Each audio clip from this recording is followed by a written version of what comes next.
V4R startup. Wait, I didn't get that. I didn't get you in it. Do you want me in it? No, that's fine.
Oh boy, oh boy. I don't know if you can tell, but I am in disbelief right now. This is wild. If you guys can't tell from the tank what bike this is. Oh, it's been a while since I've been on a Ducati. It has been a while. Need to get used to this clutch. And this is just not any Ducati. This is the dream bike, guys. The one and only V4R. Can't believe I'm sitting on one right now. And I definitely can't believe that it's mine. Yes, ladies and gentlemen, you heard that right. I sent it on a Ducati Panigale V4R. Literally still in disbelief. Thank you to A&S BMW Motorcycles. Whoa, that clutch release is pretty late.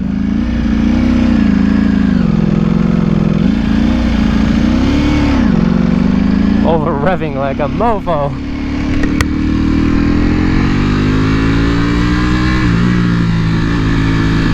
I need to get used to the shifting because I'm used to GP shift and now I cannot think.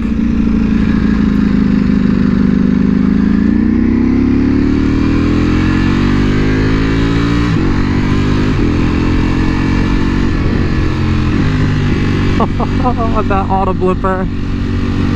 This is actually the first bike I have with an OEM auto blipper.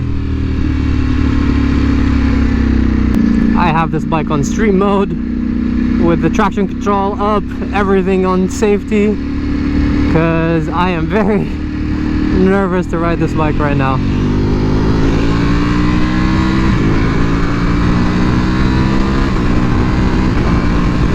Oh my, what is going on right now?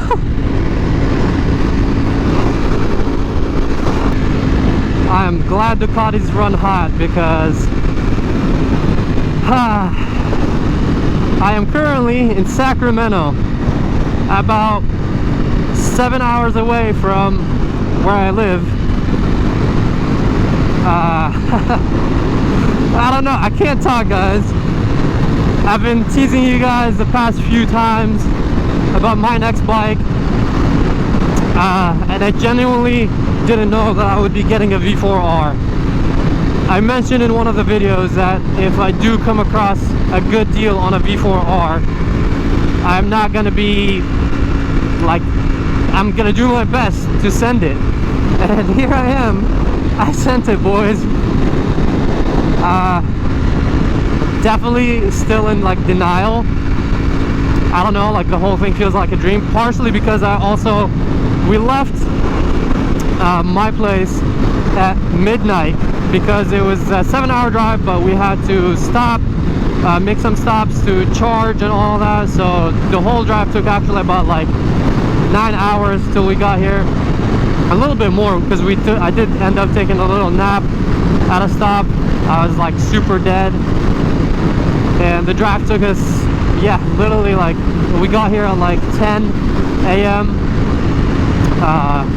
I had already submitted my application online, so everything was set. All I needed pretty much was to sign some papers, pay the down payment, and get the bike. I did not buy this bike outright like what I usually do with my bikes. If you guys don't know, it hasn't been that long since I crashed my V4S, and I lost a lot of money on that bike, so I did it the right way this time. I got full coverage insurance before I even like make my way down here, literally from yesterday. Got everything done the right way, the safe way. I'm riding in street mode because I want to play it safe. This is not just a V4, this is a V4R.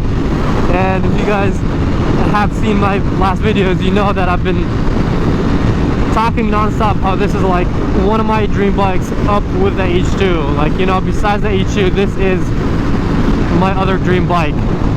So it's definitely like, I don't know, a little dreamier right now.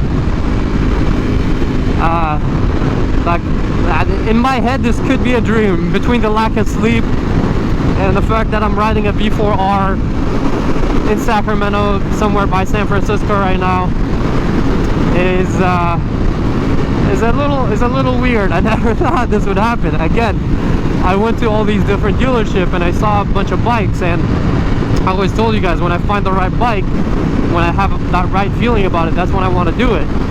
And I came across this bike. I was actually gonna buy, they had another V4R available near close where I live, at Ducati Newport Beach, but this one had less than half the miles. The other one they had over there had a little over 5,000 miles. This one, as you guys can see, 2,209 right now. It had 2,204 when I first got it, so lower miles. So it's a better deal. It wasn't like more money, it was actually less money, even though it had less miles. Exact same thing. The other one didn't have exhaust, this one didn't have an exhaust.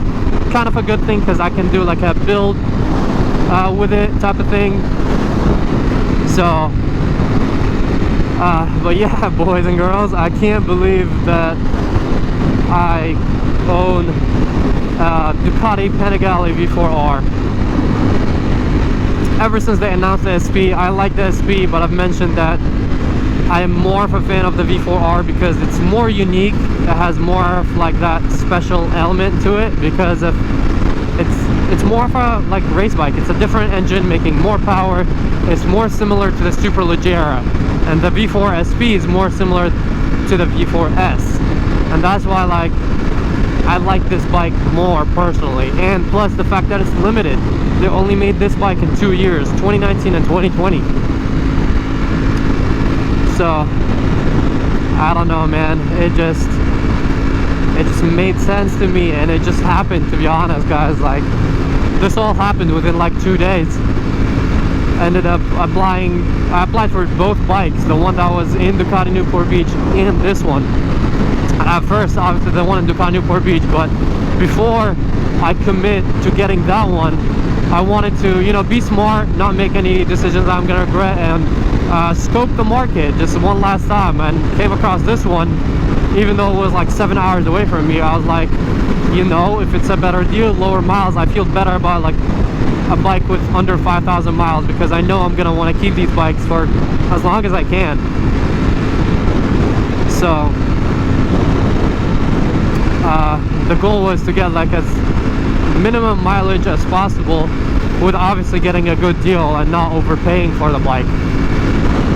And this bike was it, so it happened. I don't know how, or I can't talk. I literally still in disbelief. So this is wild. Now we have a minimum of like a 9-hour ride back. It's already 2 p.m.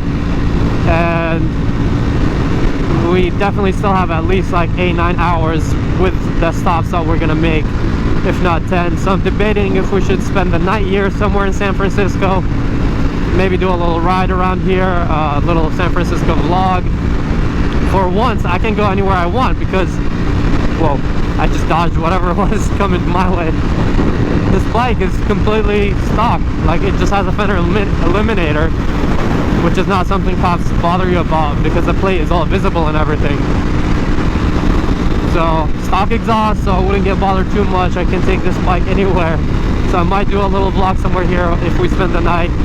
The only issue is that we need to find somewhere with a garage so I can store this bike safely, because I do not. California is rated #1 in the entire country for motorcycle theft, and I definitely don't want to leave my bike anywhere outside, especially because it's like brand new, you know what I mean? Well, brand new to me. And I already lost a V4 this year. I will not be mentally okay if I lose another V4. So I'm trying to play it safe, but also trying to get like some good content right now. I wanted to take this like kind of first ride, my first time on it. I mean, this doesn't count as a first ride because I have it in street mode. Everything is like super limited, just being super safe, you know what I mean? I don't want to do anything reckless when something happens, since we have such a long ride back home. But I just wanted to take this time to really thank each and every one of you guys, because honestly, without all the support that I've been getting, without all the love, I wouldn't be as motivated to get this bike. This was always a dream of mine, but this bike is actually even more expensive than the Ninja H2. So we're gonna talk MSRP, no extra fees and stuff like that. The R1M is $26,000. The Ninja H2 is $30,000 MSRP, and this bike is $40,000 MSRP. Now, is it worth more than the H2? All that stuff, that's subjective. It's up to you guys to decide that. That's all about opinion. But for the most part, like, this is like, or used to be, the pinnacle of Ducati, you know what I mean? This is like their top bike that's not like a collector type of bike like the Super Leggeras.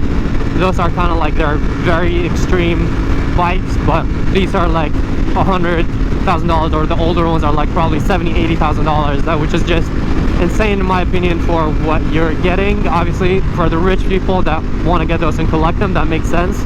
For someone like me that wants to like ride and enjoy his bike, it doesn't make sense at all. Plus I am not that rich to afford a Super Leggera, but I am like blessed enough to be able to afford this bike, barely, especially after what happened in my recent accident with my last V4S. So yeah, I really wanted to take, like, right now, this time, while I'm like kind of my first little cruise on this beast, to thank every single one of you guys for the support. You guys definitely like helped me kind of, you know, go more towards the more, like, I love riding, and I would always want to ride, hopefully as long as possible. But like I wasn't sure about like going, like having or starting a career in this industry. And thanks to you guys' support on YouTube and all that, like we got the channel rolling. It's really surreal. And I know all YouTubers say this, but like obviously I wouldn't be able to do this without you guys, you know what I mean? Like I wouldn't be able to justify spending that much money on a motorcycle without you guys. But a lot of you guys wanted to see a V4 back. I almost did end up getting an S1000RR, but honestly, talk about fate, it just didn't work out. Now I can expose all of my plans and all that I had. The S1000RR, the M package, the one that was fully loaded for the $30,000, I actually submitted an application for that bike, got approved, but some complications happened and pretty much the deal didn't work out.